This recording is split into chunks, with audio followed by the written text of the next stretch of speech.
my name is Jayne Burns and I'm one of the lecturers on the Business Services team in SERC in Lisburn.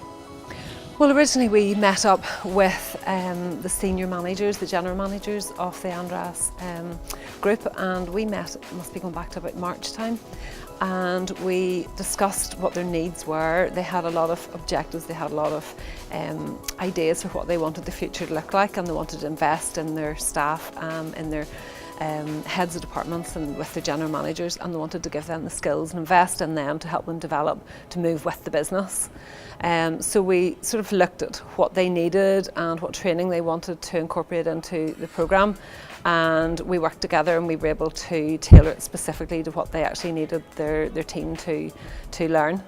What we looked at was the frontline managers and senior managers, so it was really having a look at leadership, the leadership skills that they needed to develop for future to be innovative, more creative, and to get the best out of their team.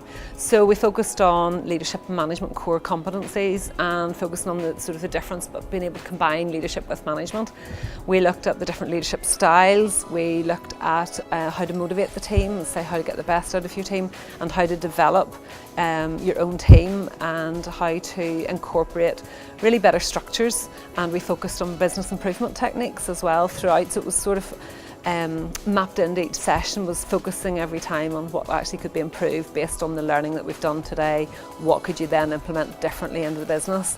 And then what they worked on was a business improvement project then, which they presented in front of everybody to all the senior managers at the end of the programme, and they're all implementing their projects into the business.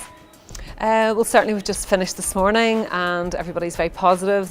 They were always very committed from the beginning anyway, and very enthusiastic about wanting to learn and wanting to develop more skills and wanting to move forward and progress within the business. And they recognised that the company was investing in their skills to help them to do this.